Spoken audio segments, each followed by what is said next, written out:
प्रिय देशवासियों, नमस्कार। हम सभी ने बीते दिनों में देश का सामर्थ्य और उसका संयम दोनों देखा है। मैं सबसे पहले भारत की पराक्रमी सेनाओं को, सशस्त्र बलों को, हमारी खुफिया एजेंसियों को, हमारे वैज्ञानिकों को, हर भारतवासी की तरफ से सैल्यूट करता हूं। हमारे वीर सैनिकों ने ऑपरेशन सिंदूर के लक्ष्यों की प्राप्ति के लिए असीम शौर्य का प्रदर्शन किया। मैं उनकी वीरता को, उनके साहस को, उनके पराक्रम को आज समर्पित करता हूं हमारे देश की हर माता को, देश की हर बहन को और देश की हर बेटी को ये पराक्रम समर्पित करता हूं।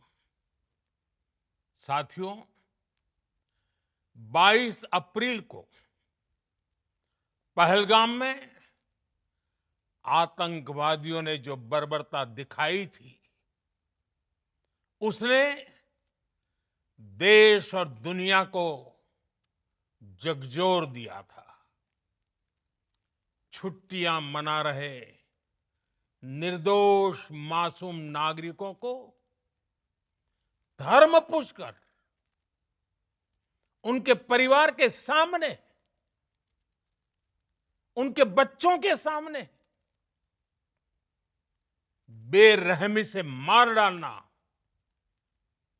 यह आतंक का बहुत विभत्स चेहरा था, क्रूरता थी। ये देश के सद्भाव को तोड़ने की घिनौनी कोशिश भी थी। मेरे लिए व्यक्तिगत रूप से ये पीड़ा बहुत बड़ी थी।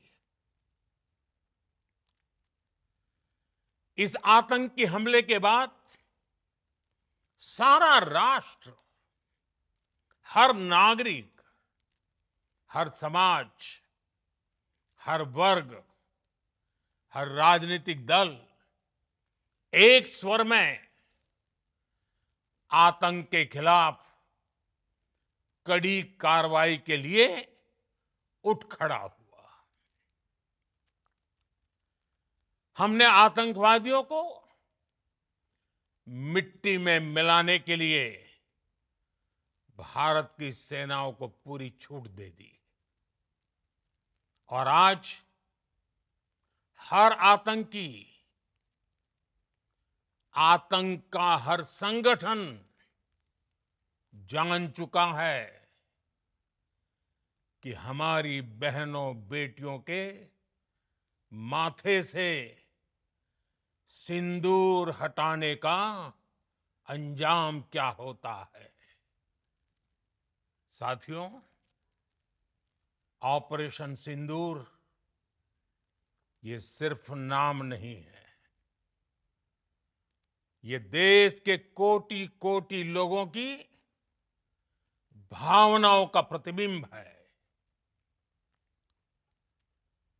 ऑपरेशन सिंदूर न्याय की अखंड प्रतिज्ञा है।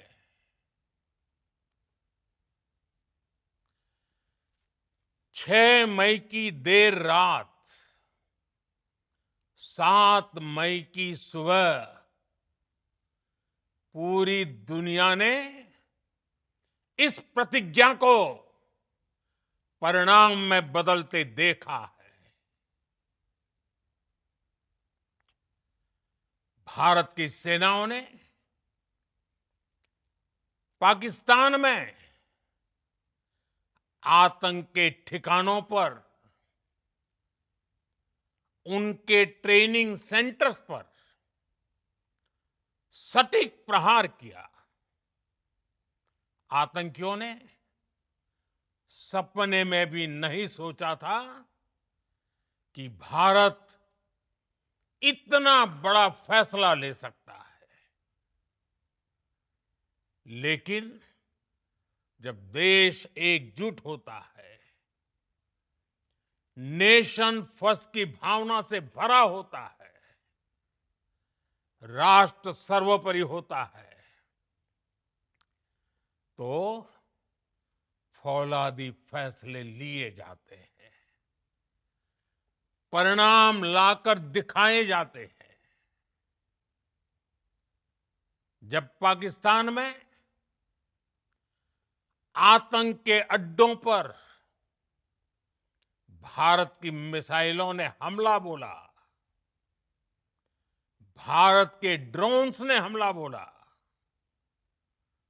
तो आतंकी संगठनों की इमारतें ही नहीं, बल्कि उनका हौसला भी थर्रा गया। बहावलपुर और मुरिद के जैसे आतंकी ठिकाने एक प्रकार से ग्लोबल टेररिज्म की यूनिवर्सिटीज रही है। दुनिया में कहीं पर भी जो बड़े आतंकी हमले हुए हैं, चाहे 9/11 हो, चाहे लंदन ट्यूब बॉम्बिंग हो, या भारत में दशकों से जो बड़े बड़े आतंकी हमले हुए हैं, उन सब के तार कहीं ना कहीं आतंक के इन्हीं ठिकानों से जुड़ते रहे हैं। आतंकियों ने हमारी बहनों का सिंदूर उजाड़ा था, इसलिए भारत ने आतंक के ये हेडक्वार्टर्स उजाड़ दिए। भारत के इन हमलों में 100 से अधिक खूंखार आतंकवादियों को मौत के घाट उतारा गया है। आतंक के बहुत सारे आका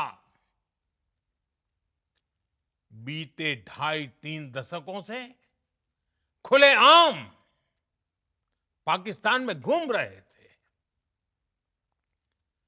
जो भारत के खिलाफ साजिशें करते थे। उन्हें भारत ने एक झटके में खत्म कर दिया। साथियों, भारत की इस कार्रवाई से पाकिस्तान घोर निराशा में गिर गया था, हताशा में गिर गया था, बौखला गया था। और इसी बौखलाहट में उसने एक और दुस्साहस किया।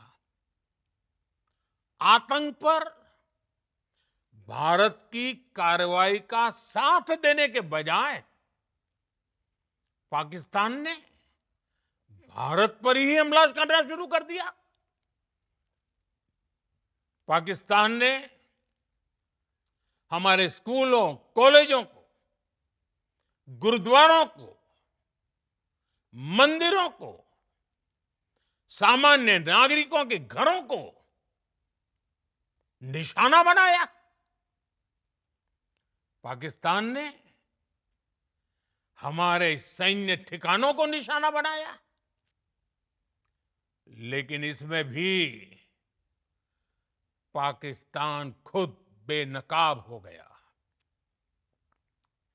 दुनिया ने देखा कि कैसे पाकिस्तान के ड्रोन्स, पाकिस्तान की मिसाइलें भारत के सामने तिनके की तरह बिखर गई। भारत के सशक्त एयर डिफेंस सिस्टम ने उन्हें आसमान में ही नष्ट कर दिया। पाकिस्तान की तैयारी सीमा पर वार की थी, लेकिन भारत ने पाकिस्तान के सीने पर वार कर दिया। भारत के ड्रोन्स, भारत की मिसाइलों ने सटीकता के साथ हमला किया। पाकिस्तानी वायुसेना के उन एयरबेस को नुकसान पहुंचाया, जिस पर पाकिस्तान को बहुत घमंड था। भारत ने पहले 3 दिनों में ही पाकिस्तान को इतना तबाह कर दिया, जिसका उसे अंदाजा भी नहीं था। इसलिए भारत की आक्रामक कार्रवाई के बाद पाकिस्तान बचने के रास्ते खोजने लगा। पाकिस्तान दुनिया भर में तनाव कम करने के लिए गुहार लगा रहा था, और बुरी तरह पीटने के बाद इसी मजबूरी में 10 मई की दोपहर को पाकिस्तानी सेना ने हमारे डीजीएमओ को संपर्क किया।